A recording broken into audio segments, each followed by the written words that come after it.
Prime Minister gives update on Greater Bernard Lodge development, meets with residents in Clifton St. Catherine, and issues directives on psychoactive drugs. You're watching Jamaica House Weekly. I'm Vanessa Silvera. At the top of last week, Prime Minister Andrew Holness updated the House of Representatives on government's Greater Bernard Lodge development plan. He said SCJ Holdings had earned $3.8 billion from the sale of 1,225 acres of land to 7 developers.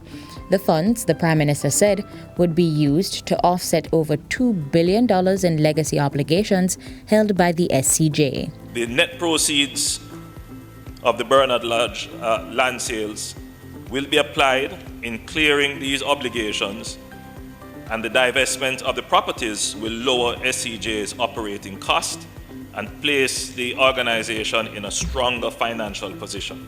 Prime Minister Holness also disclosed that Cabinet approved the transfer of 102 acres of land for housing developments by the National Housing Trust and the Housing Agency of Jamaica.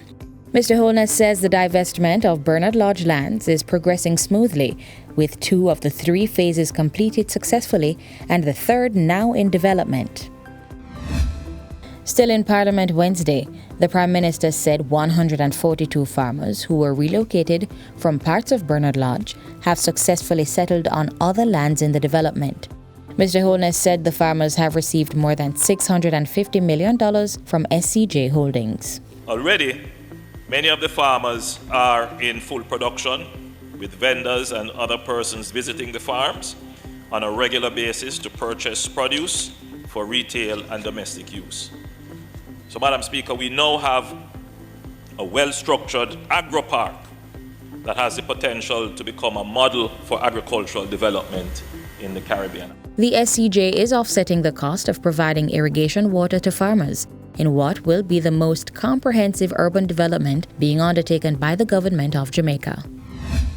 On Friday, the Prime Minister attended the National Housing Trust's 2022 Board of Directors retreat.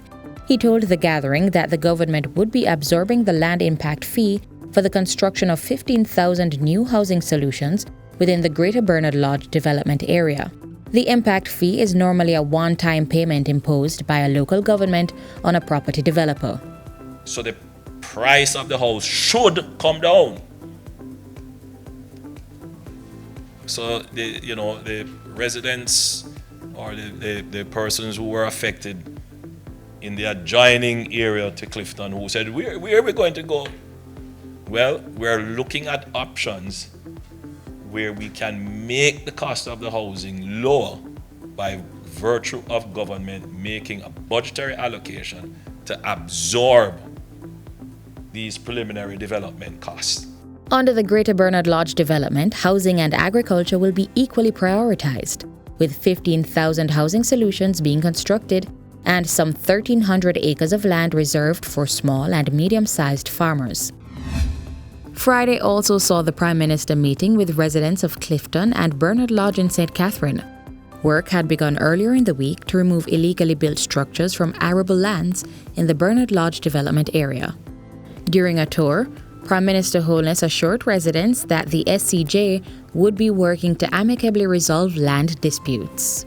Some of the houses that are already there, what we have said, when we gave the direction to move with demolition, is that if structures are incomplete, demolish those. And you know why?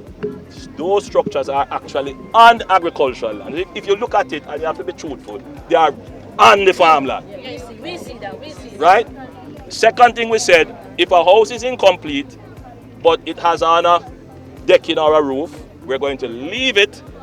The person who is doing it must come to us and they must tell us how they came by the land and give us all the information, and then we will sit with them, as you say, work out a situation with them, and we will see how we can facilitate them. Earlier in the week, the Prime Minister gave instructions for the updating of laws governing the use of psychoactive substances. Mr. Holness gave the directive following a presentation of the National Council on Drug Abuse (NCDA) during a monthly meeting of the National Security Council. According to the Prime Minister, the updated laws will capture the threat psychotropic drugs pose, particularly to the youth. A recent situational assessment undertaken in May 2022 by the NCDA pointed to the growing use of Molly and other dangerous drugs among adolescents. The Prime Minister says the update will serve to hold producers and traffickers of the substances accountable. And Prime Minister Holness dispatched Minister Floyd Green to Central Kingston, where he handed over 2 dwellings under the new social housing program NSHP. Minister Green said almost 100 houses have been completed under the program and another 50 are in various stages of construction. What you are seeing today are 2 new units that have been constructed from reinforced concrete, comprised of 2 bedrooms, living room, dining room, bathroom, kitchen. I big up God, because God make this possible for me. Yeah, because the way the house stay, I couldn't in it. I couldn't stay in it. Rain that come wet me. I don't know how to manage. The homes were delivered in collaboration with the Ministry of Local Government and Rural Development. And that's it for Jamaica House Weekly. Be sure to join us next time for more of the news stories coming out of the Office of the Prime Minister. I'm Vanessa Silvera.